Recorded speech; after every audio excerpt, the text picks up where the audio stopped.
Something I didn't mention was that the orientation of the grain is in this direction here, because these elements at each end, these little rifts of cloud here, these are quite weak, so we do need the strength to go through there. So make sure you're orientated this way. I'm going to hold my board, my backboard here, in the vise like this. This is my normal way with the dogs in between. But with a nice big board, of course, you can just grip it with a clamp, or you can screw it to your bench. So before we start carving, we always like to have a little think about what we're doing. And the first very important thing to understand about this carving is it's going to be seen from above. So these are clouds, so they're going to be high up on the wall. This is how I'm thinking. Not quite to the ceiling, but high up. So we're looking up like this. What that means is that the whole carving, and if I use this as a little model here, the whole carving here is going to be tilted like this. So that, yeah, you can see that. So this is down towards the back, and this is quite high. So the whole plane of the carving is going down like that. So that's the first thing. What it means straight away is we're going to lose a lot of this drawing. So make sure you have your drawing, and of course you can use your your compasses like that, or dividers, because we do have some very important points to work from. We know, for example, because we cut it in on the bandsaw, we've got a point here, and so on. So we can actually redraw this fairly well from our reference points around the edge. So also thinking about it, what I'm saying is that these points here, these are going to be high spots in the cloud. Even though they're tilted, the middle will be the higher points. And that's quite important. These points will be further back than these, and so on, but everything will tilt. And notice also that if we're tilting, this one here will actually go behind that one, and this one here will go behind that one a little bit, and here behind. So there's going to be this staggering of the various parts as we go along. So just keep an eye on that and think about that. And then we can think over here at the bottom edge here, what sort of end will we come to? Well, this will be undercut here. We're not going to leave it square, so it'll be cut back. So probably the edge is going to be somewhere about there, I would think. This edge here will end up somewhere about there. That's my guess. And this will be undercut. This edge at the top on the other side is probably not going to be as high. Well, it can't be as high as this. This is a high spot. So this edge will probably be down here. So we can think about these sort of things. So with that little bit of a thought, we should get our tools and start removing some of this wood. For this first pass, I'm going to get everything sort of sitting in its right place without worrying too much about all the little details. That'll come in second and third passes and so on. So I'm going to start here at this corner, because that seems to be a very simple piece, and then these will lead into that. So to begin with, I'm going to use, well, I can use my V tool here for now, and I can just separate off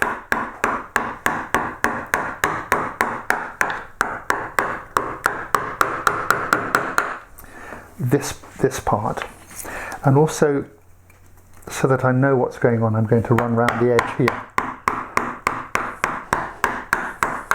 This is just a little buffer.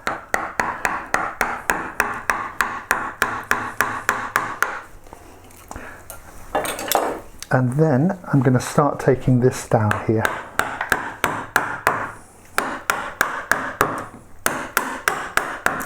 It's a hardwood, so I'm using my mallet, obviously.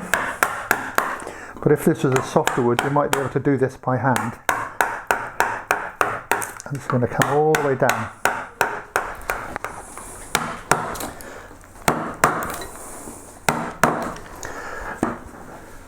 This is a number 10 gouge, a deep gouge.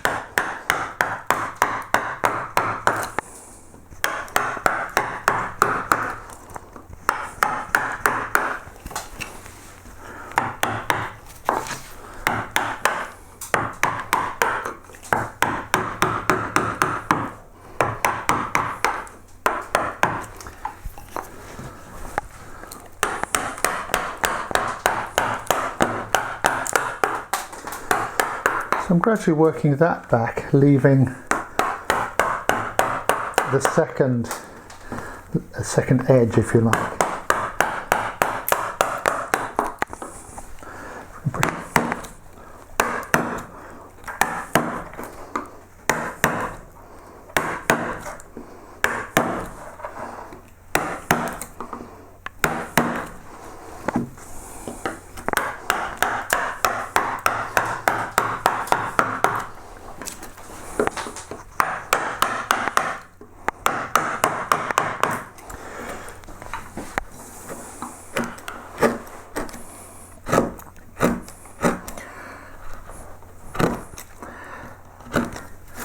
This is a very hard wood.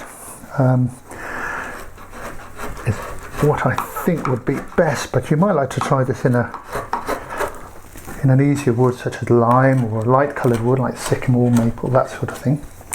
Okay, so what I've done here is a sort of very rough setting in. So I've just tried to keep my edge a bit, although I'm going to lose it, but trying to sort of get that. And what I'm going to do now is actually cut this top edge in here.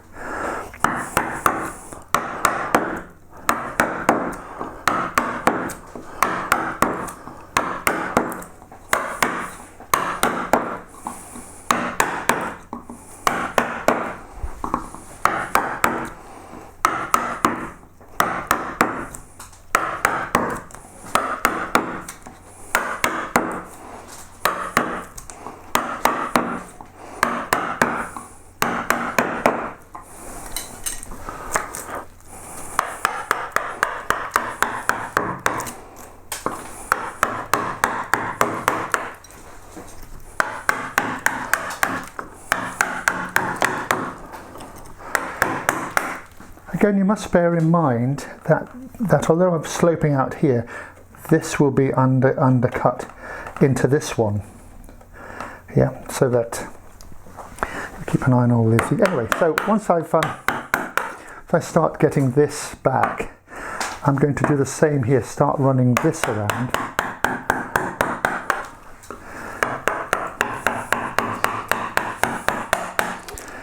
So that this can come in like this.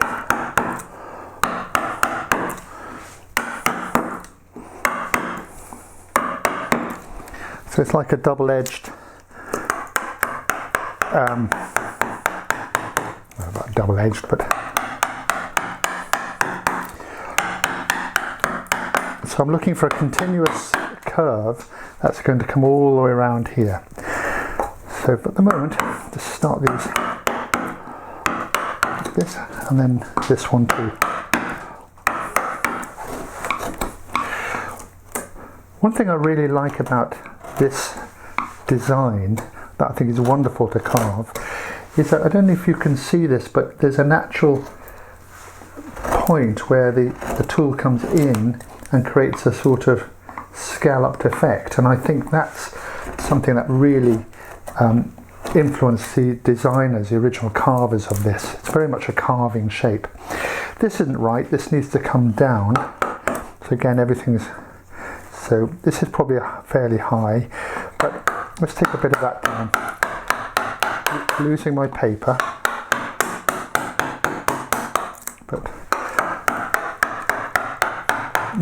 need to have courage here. So what I'm really concerned with is this edge. Everything else will be cut from it, so it's this edge here. And of course what I can do now is I can look at my drawing and I can see where these will go, and I can put those back in, and I'll put those back in even if I carve a bit more off.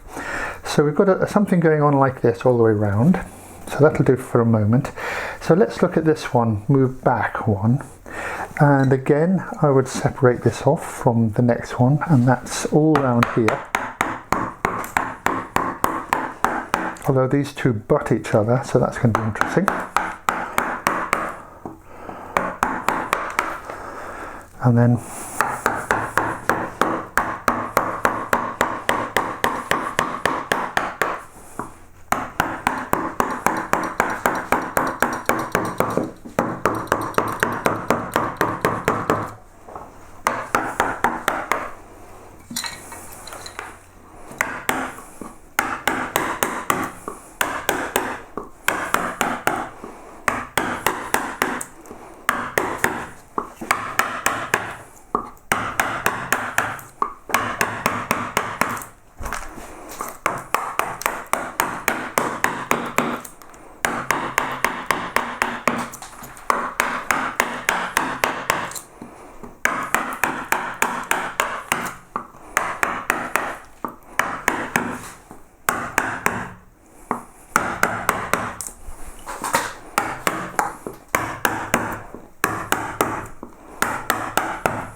Let me show you where I am here, a bit easier to see.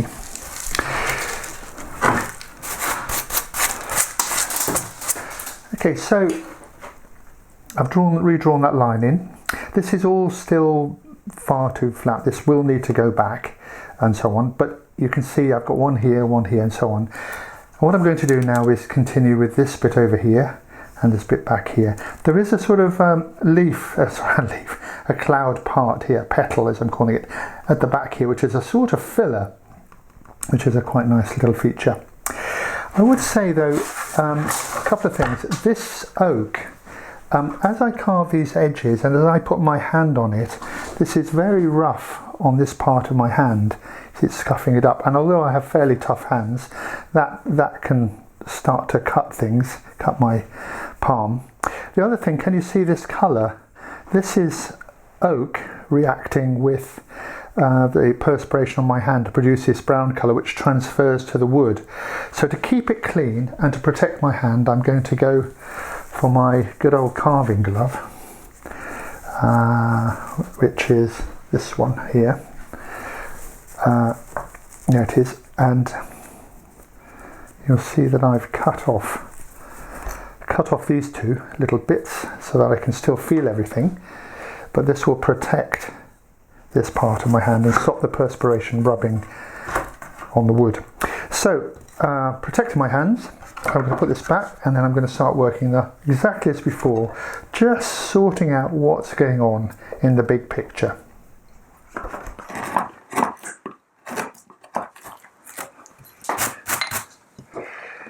As we come to this side of the carving, we really need to do something about this because it's lifting everything. I can't really go back in the way I can here, so I need to do something about this. And this is where we really will lose our drawing. So let's just lose it. All this has to come back down, as we said, so this whole thing has to come off.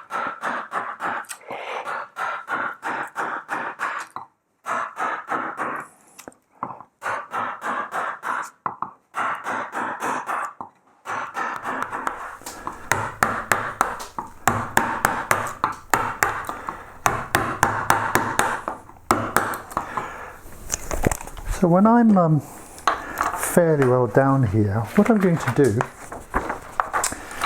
is take my drawing and use my compass to triangulate between the bit I've left and the bit I've left here and here, and I can set this centre in pretty accurately. So that's a good little trick. So let me do that.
I'm going to get this depth here, something similar to the other side for the moment. I want to keep those fairly symmetrical. This is an interesting area where we've got one petal, shall we call it, over here, separated from this petal here, separated from this petal here, which is part of this flower, separated from this one at the back. So there's 1, 2, 3, 4. So you should try to make those pretty clear.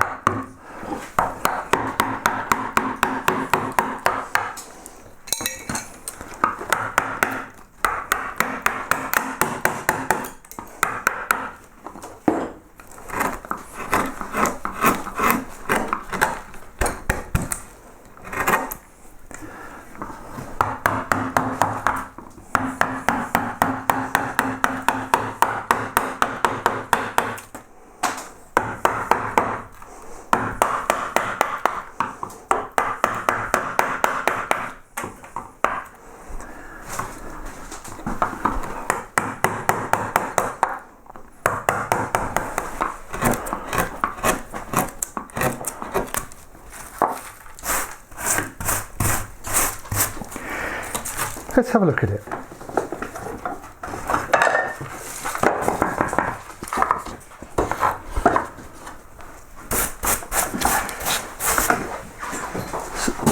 So here we are, what I'm calling the end of the first pass. So what you should have at this stage is a sense of 1, 2, 3, 4, 5, 6 of these spirals, and a rough sense of how that runs around like that, like this, and so on. You'll find that there's some fairly tricky little parts, like for example you might need a finer tool like this one. This is the same one we're using to go around here, to get in here. But you want to try and make this clear, and I've gone round and I've redrawn. Now, importantly, nothing is undercut at this stage. This will feather off into this, and this is all high, this is all fat. So this is just getting us a sense of where everything is, and the next stage will be to really move these shapes a bit further on into much more 3D and you know, a separated state.